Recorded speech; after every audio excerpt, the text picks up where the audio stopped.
एक तरफ आरसीबी ने 18 साल के बाद इंडियन प्रीमियर लीग यानी आईपीएल में जीत दर्ज की। विक्ट्री परेड के लिए चिन्ना स्वामी स्टेडियम बेंगलोर को चुना, जहां पर दीवार के अंदर खिलाड़ी जश्न मना रहे और बाहर उनके समर्थक की मौत हो रही थी। सोचिए कैसा जीत है।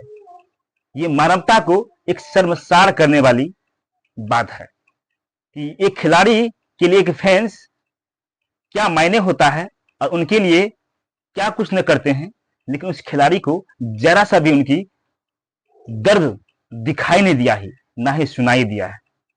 इस सवाल तो बनता है कि इस जीत के बाद आखिर किसकी जिम्मेवारी थी इतनी बड़ी परेड कराने की, और जो परेड करवाए हैं, जो जीत का परेड करवाए हैं, आखिर उनकी भी जवाबदेही बनती है। इतनी बड़ी घटना के बाद अभी तक किसी का जुबान तक नहीं खुल रहा है, और जुबान अगर खुल भी रहा है तो सिर्फ यही पल्ला झाड़ने का। क्या बड़े रईसों घर के लोग के लिए ही सब कुछ है, कानून है, व्यवस्था है? क्या एक आम आदमी के लिए, उनके लिए कानून व्यवस्था नहीं है? उनके लिए कुछ भी नहीं है? उनके लिए ये कैसा मानवतावाद का एक सहानुभूति है कि एक तरफ जीत का जश्न मन रहा हो और दूसरी तरफ दीवार के उस पार मौत का तांडव मच रहा हो। जी हाँ, आपको बताना चाहेंगे, रॉयल चैलेंजर्स बेंगलोर ने पंजाब को हरा करके मैच जीत की थी। काफी अरसे के बाद, 18 साल के बाद यह मैच का खिताब उन्होंने जीता, आईपीएल का खिताब जीता। और अचानक से एक प्लान बनाते हैं विनिंग परेड का। सोशल मीडिया के अनेक प्लेटफॉर्म पर यह जारी होता है मैच परेड का।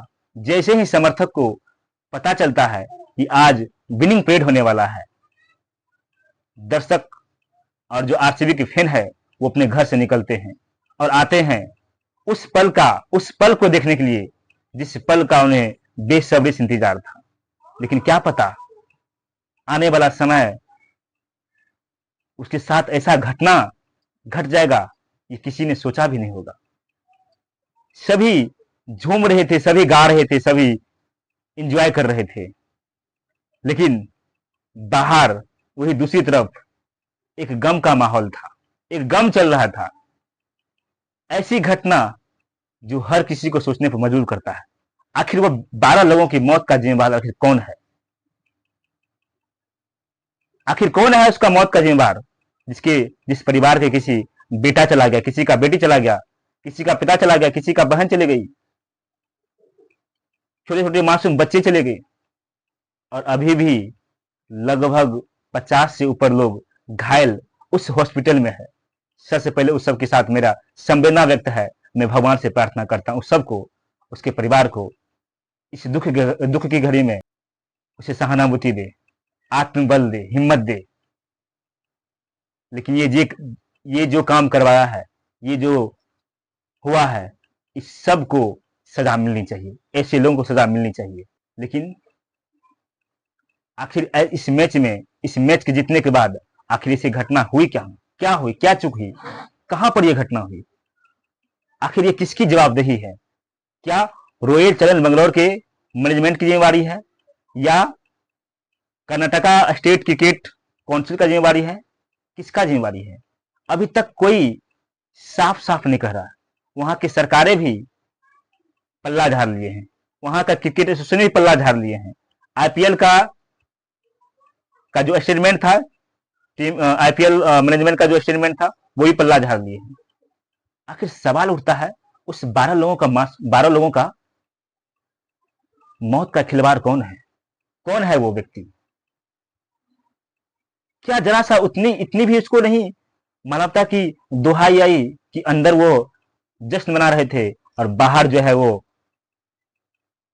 एक के बाद एक मौतें हो रही थी? क्या उस खिलाड़ी को जरा इतना भी सहानुभूति नहीं था कि कम से कम इस कार्यक्रम को रोका जाए? यानी कि उस मौत पर जो है वो अपना जश्न मना रहे थे। ये आईपीएल का खिताब उनके लिए एक मौत का जो है खिताब है, खून का खिताब है वो। छोटे छोटे मासूम बच्चे, वो परिवार किस शौक से आया था देखने के लिए। क्या उसका गुनाह यही था कि आरसीबी का फैन होना गुनाह था? क्या उसका गुनाह यही था कि आरसीबी का फैन होने के बाद उसे मौत? क्या उसका गुनाह यही था कि उसने आरसीबी का फैन था, आरसीबी के मैच के लिए अपने कई पीढ़ी गुजार दिए थे कि कम से कम आरसीबी जीते, आरसीबी जीते, आरसीबी जीते।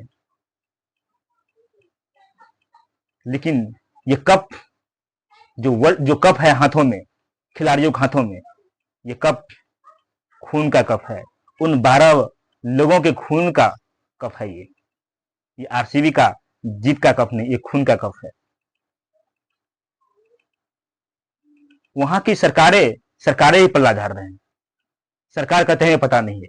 जरा सोचिए, वहां के सरकार पल्ला झाड़ रहे हैं, वहां का एडमिनिस्ट्रेटर जो प्रशासनिक विभाग है वो पल्ला झाड़ रहे हैं, क्रिकेट कंट्रोल बोर्ड पल्ला झाड़ रहे हैं, वहां का मैनेजमेंट पल्ला झाड़ रहे हैं।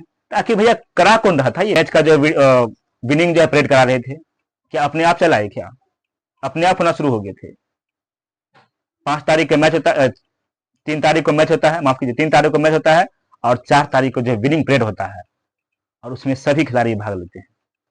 ठीक है, कराते भी है, तो आपका व्यवस्था कहाँ गया है? आप एक नॉर्मली से बात बताइए कि अगर आप क्रिकेट मैच खेलते हैं या कहीं पर प्रैक्टिस होता है तो प्रशासन का परमिशन लेना पड़ता है, प्रशासन का टीम लेना पड़ता है।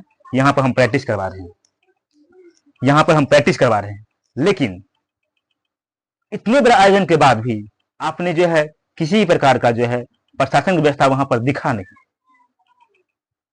इस पर जांच होनी चाहिए और जो भी लोग होना चाहिए तो सख्त सख्त खिलाफ, और 12 लोगों का जो है भुगतान देना चाहिए, 12 लोगों का जो मुआवजा देना चाहिए, 12 लोगों को जो खत्म हुए हैं उसको मुआवजा मिलना चाहिए। और ये जिम्मेवारी आरसीबी का टीम का बनता है। जो आपने कमाया है ना इस आईपीएल में, उस परिवार को भरण पोषण कीजिए। किस हाल में परिवार होगा, किस स्थिति में परिवार होगा? और आपका फैन होना इतना गुनाह हो गया है। जिस स्टेडियम का इतना क्षमता नहीं था, मात्र 30 से 35 हजार का क्षमता है, वहां पर 2.5 से 3 लाख लोग पहुंच जाते हैं। आपका व्यवस्था कैसा है? कैसा व्यवस्था आपका है? ये 2.5 से 3 लाख लोग पहुंच जाते हैं। कैसा वहां का एडमिनिस्ट्रेशन है कि इतना होने के बावजूद जो है न कोई न कोई इसका प्लानिंग है, न रूट प्लानिंग है, न ही कोई ट्रैफिक का प्लानिंग है, न कोई डाइवर्टर सिस्टम, कुछ भी सिस्टम नहीं है। आखिर फिर भी जो है इस सब करने के बाद भी जो है उस परिवार को चीखते चिल्लाते कराहते हुए एक के ऊपर एक चलते गए थे। आप जरा इस तस्वीर में देखिएगा ना, आपकी रोंगटे खड़े हो जाएंगे, आपकी आंखों में आंसू आएंगे। ये जीत नहीं, ये उन परिवारों के विनाश था। उस परिवारों के लिए एक गम का जीत था, जिसको आपने कई सालों तक प्यार दिए, सपोर्ट दिए, और लेकिन फिर भी जो है आपके साथ इतना बड़ा घटना हुआ, इतना बड़ा आपके साथ दुर्घटना हुआ है कि जो कभी आप सोच नहीं सकते हैं, जो कभी आप अपने सपने में नहीं सोचे होंगे कि एक दिन ऐसा आएगा कि आरसीबी जीतेगी और आपके परिवार के लोग आपसे बिछड़ जाएंगे।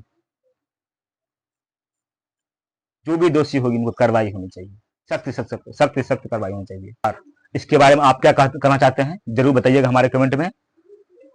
फिर किसी देश के दूसरे मुद्दे पर हम बात करेंगे, चर्चा करेंगे। हमारे चैनल को आप लोग सब्सक्राइब कीजिए, लाइक कीजिए, सवेरा जंक्शन को, और उसको आशीर्वाद दीजिए, प्यार दीजिए। और देश और राज्य के जो मुद्दे होते हैं उस पर आप सबके साथ वीडियो बना करके दिखाते हैं। और आपका क्या राय है आप भी बताइए, आपको क्या लगता है कि और इसमें क्या कमियां हैं, क्या कंप्लेंट है, जरूर हमारे साथ आप कमेंट कीजिए, उस पर भी बात करेंगे। तब तक के लिए जय हिंद, जय भारत।